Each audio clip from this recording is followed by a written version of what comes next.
জনাব মোহাম্মদ আব্দুল মজিদ মহোদয়কে তার মূল্যবান বক্তব্য উপস্থাপন করার জন্য বিনীতভাবে অনুরোধ জানাচ্ছি।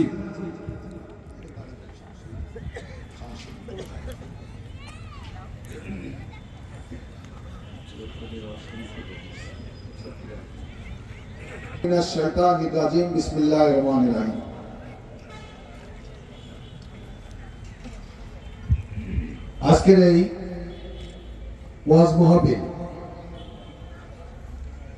আহলে হাদিস আমাদের সমাজে অনেক রকম ব্যাখ্যা অনেক রকম দেয়। জেলার উদ্যোগে আয়োজিত আজকের এই ওয়াজ মাহফিলের সম্মানিত সভাপতি, এই ওয়াজ মূলে মঞ্চে উপস্থিত আছেন আপনাদের অত্যন্ত পরিচিত মানুষ অধ্যাপক ডাক্তার মোহাম্মদ আব্দুল্লাহ ফারুক। উনি মূল্যবান কথাবার্তা আপনাদের সামনে বলবেন, আপনারা তার কথা আপনারা মনোযোগ দিয়ে শুনবেন। সহ আমন্ত্রিত অতিথিবৃন্দ, মঞ্চে উপস্থিত শ্রদ্ধেয় আলেমেত্রাগণ, মঞ্চের সামনে উপস্থিত দুই পাশে বসা, মঞ্চের সামনে বসা এই ওয়াজ মাহফিলে আমার পরম শ্রদ্ধেয় ব্যক্তিবর্গ, আমার বয়সের সমবয়সী বন্ধুরা, ছিন্নভাজন ছোট ভাইরা, সমস্ত মুসল্লি ইকরামগণ, সবাইকে জানাই সালাম, আসসালামু আলাইকুম। সৃষ্টিকর্তা হিসেবে আমরা আমাদের কোরআনের দীক্ষা শিক্ষা নিয়েই আমরা আমাদের ধর্মীয় কর্মকাণ্ড পরিচালনা করি। আমি গত 8 তারিখে মক্কা মদিনায় উমরা হজ করে সম্পূর্ণ শেষ করে আমি গত 8 তারিখে আসছি। 24 তারিখে গেছিলাম, 8 তারিখে আসছি।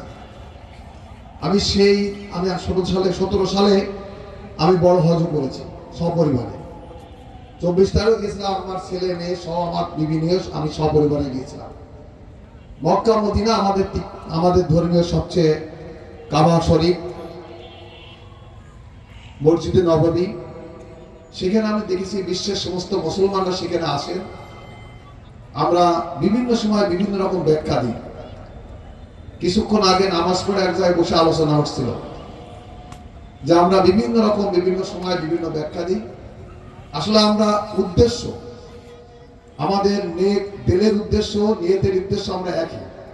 আমরা একজনকে সন্তুষ্ট করার জন্য আমরা সবকিছু করি, ঠিক কিনা বলেন তো? তাকে সন্তুষ্টের জন্য আমরা সবকিছু করি। আমরা দেখেছি আমরা রুকু করি, সিজদায় যাই, হাত বাঁধি, নিয়ত করার পরেই আমি ওখানে দেখলাম অনেকে হাত বাঁধেন, আপনারা দেখেছেন হাত বাঁধে না, রুকু সিজদা ঠিকই করে। আমার জানাজার নামাজ যখন 5 ওয়াক্ত জানাজার নামাজ হওয়ার পরে 4 তাকবীরের সাথে আমরা হাত উঠাই না, আমরা শুধু ঈদের নামাজে হাত উঠাই, ওখানে আবার হাত উঠাই।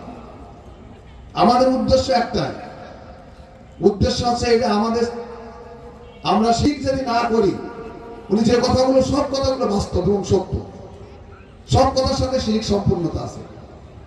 আমরা অনেকের সাথে অনেকে গুলাই ফেলি, অনেকের সাথে অনেক তুলনা করে ফেলি। আমাদের মূল উদ্দেশ্য আমরা রবকে সন্তুষ্ট করি।